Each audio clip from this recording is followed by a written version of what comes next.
अब हम देखेंगे एवीसी मतलब automatic volume control circuit. AVC मतलब होता है ऑटोमेटिक वॉल्यूम कंट्रोल सर्किट।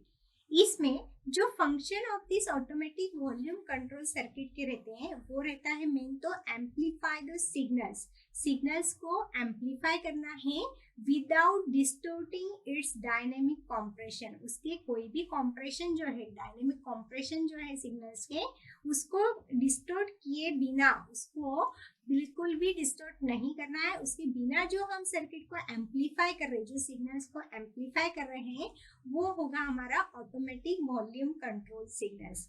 जो एम्पलीट्यूड डिफरेंसेस हैं सिग्नल्स में आर द लेवल ऑफ और and the disturbing effect vanish. जो भी यहाँ पे एम्पलीट्यूड डिफरेंस है उसको हम लेवल ऑफ करेंगे और जो भी सारे डिस्टर्बिंग इफेक्ट्स है उसको यहाँ पे हम खत्म करेंगे through this automatic voltage control circuit, automatic volume control circuit. By this technique हम over compensation in the volume is also avoided. Volume में जो ओवर कॉम्पेंसेशन रहता है उसको भी अवॉइड किया जाता है through this ABC the circuit. यहाँ पे जो एबीसी जो यूज होता है वो यूज होता है for the automatically control the volume levels of the cassette recorders. जो कैसेट रिकॉर्डर्स के में जो वॉल्यूम कंट्रोल लेवल रहती है, वॉल्यूम कंट्रोल करने की लेवल रहती है, वो कंट्रोल होती है थ्रू दिस एबीसी। वैसे ही ऑडियो टेप रिकॉर्डर्स में भी हम वॉल्यूम कंट्रोल कर सकते हैं थ्रू दिस एबीसी। वैसे एम्पलीफायर्स और रेडियो डिवाइसेस में भी हम इसका यूज कर सकते हैं। एबीसी सर्किट जो वर्क करता है वो इस फैशन में वर्क करता है, जैसे कि एफईटी मतलब यहाँ पे हम T1 जो यूज कर रहे हैं वो रहेगा एज ए वेरिएबल रेजिस्टर्स। जो भी T1 यूज कर रहे हैं वो वेरिएबल रेजिस्टर्स की तरह वर्क करेगा। एफईटी जो है वेरिएबल रेजिस्टर का यूज करेगा। The resistance between the drain and source of the T1 का जो रेजिस्टेंस है ड्रेन और सोर्स के बिटवीन में, T1 जो है उसमें जो रेजिस्टेंस है वो रहेगा T1 के फेड के ड्रेन टर्मिनल और सोर्स टर्मिनल के बिटवीन में, और वो रहेगा अप्रोक्सीमेटली 150 ओहम रहेगा और इनफाइनाइट रहेगा।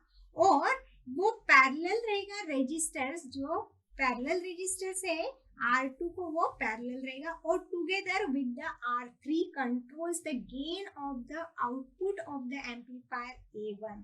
और उसके साथ साथ जो R3 रेजिस्टर्स है वो गेन को कंट्रोल करेगा at the output of the amplifier 1, और उसको गेन को इतने लेवल तक कंट्रोल करेगा कि अराउंड उसकी वैल्यू हो जाएगी 20 dB। द ओपैम्प A2 जो है यहाँ पे वायर्ड एम्पलीफायर है विद द P1 से उसको वायर से कनेक्ट किया गया है। P1 यहाँ पे एक पॉट लिया गया है, वो इसके गेन को कंट्रोल करने का यहाँ पे काम करता है।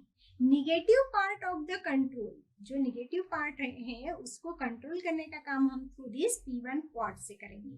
Negative part of this output signal coming from the A2, जो A2 है यहाँ पे, A2 मतलब एम्पलीफायर 2 का जो आउटपुट है वो रेक्टिफाइड करेंगे और fed to the gate of the T1, और उसको रेक्टिफाइड करने के बाद जो फेड है T1 जो है उसके गेट टर्मिनल को हम उसको अप्लाई करेंगे।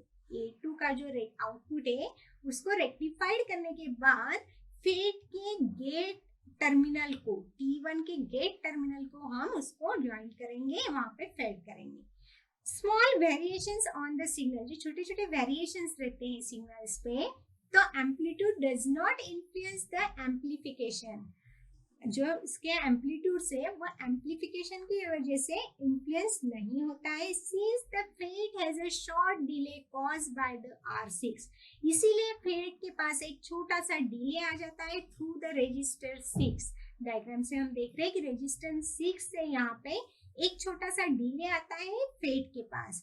The opposite effect is also slow, जो इफेक्ट रहता है वो बहुत कम रहता है because of the discharging time of the capacitor C1, और ये जो ऑपोजिट इफेक्ट है वो कम रहता है, स्लो रहता है, स्लो स्पीड में रहता है, क्योंकि डिस्चार्जिंग टाइम ऑफ C1 जो रहता है उसको अफेक्ट करता है.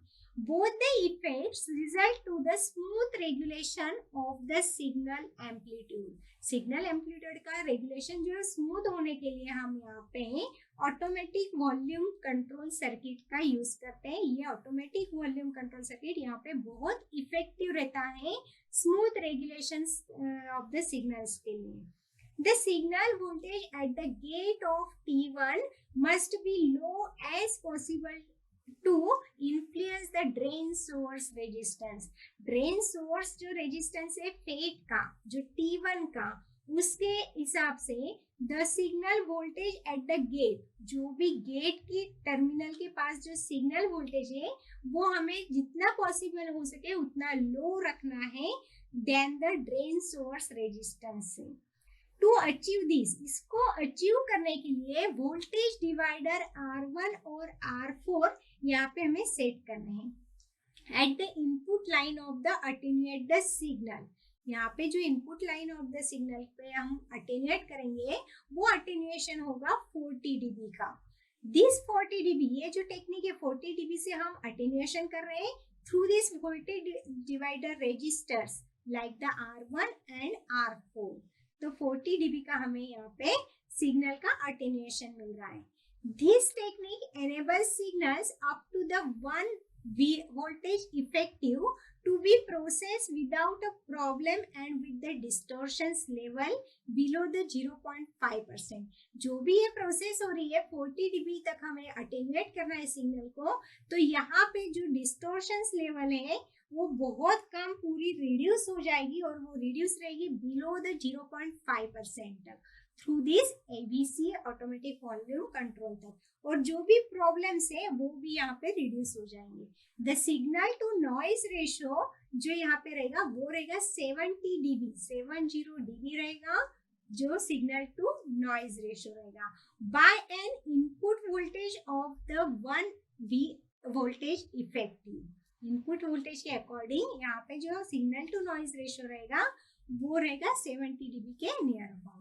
The losses at the attenuator is compensated by the amplification through the AI and ICT.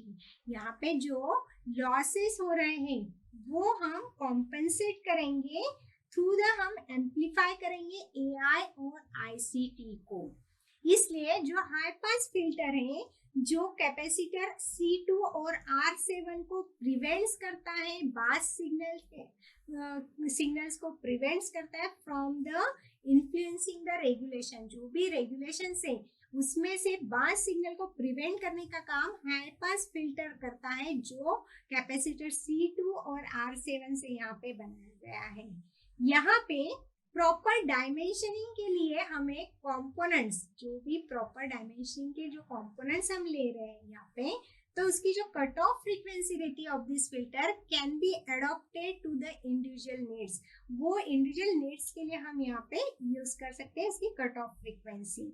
Signals below the threshold, below signal जब थ्रेशोल्ड लेवल के बिलो चला जाएगा that is the set by P1 port से हम उसको set कर सकते हैं. ये और फिर इस सिग्नल को जो थ्रेशोल्ड लेवल के बिलो है जो हम P1 पोर्ट से सेट कर रहे हैं उसको हम एम्पलीफाई करेंगे अराउंड 18 dB के नियर अबाउट हम उसको एम्पलीफाई करेंगे.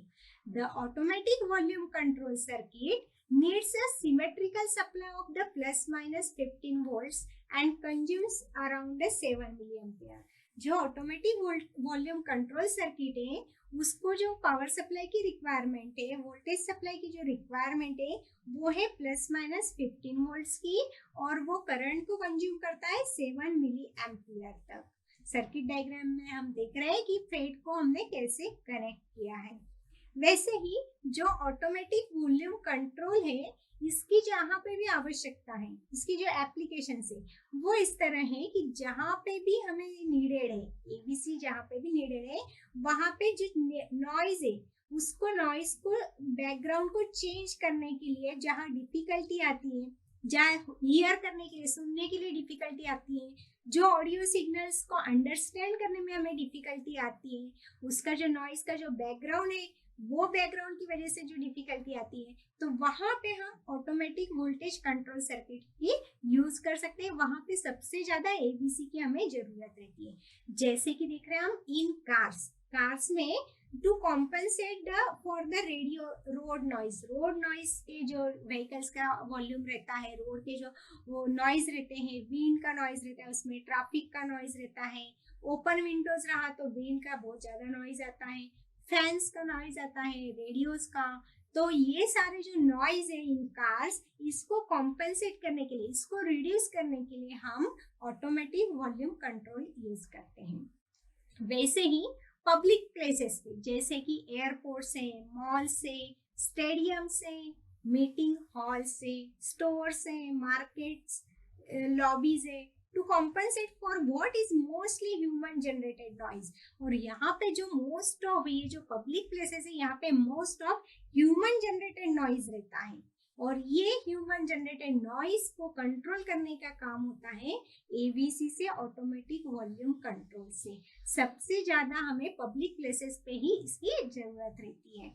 वैसे ही आउटडोर्स में क्या रहता है, जो हमें कॉम्पनसेट करना का पड़ता है फॉर द विंड का जो आवाज रहता है उसको कॉम्पनसेट करने के लिए, प्लस ट्रैफिक नॉइज भी बहुत ज्यादा रहता है, तो उसको भी कंट्रोल करने के लिए, एंड द पासर्स बाय रहते हैं उसका भी बहुत ज्यादा वॉल्यूम रहता है। तो ये जो आउटडोर्स में जो वॉल्यूम्स देते हैं उसको कंट्रोल करने का काम हम एवीसी से, ऑटोमेटिक वॉल्यूम कंट्रोल से कर सकते हैं।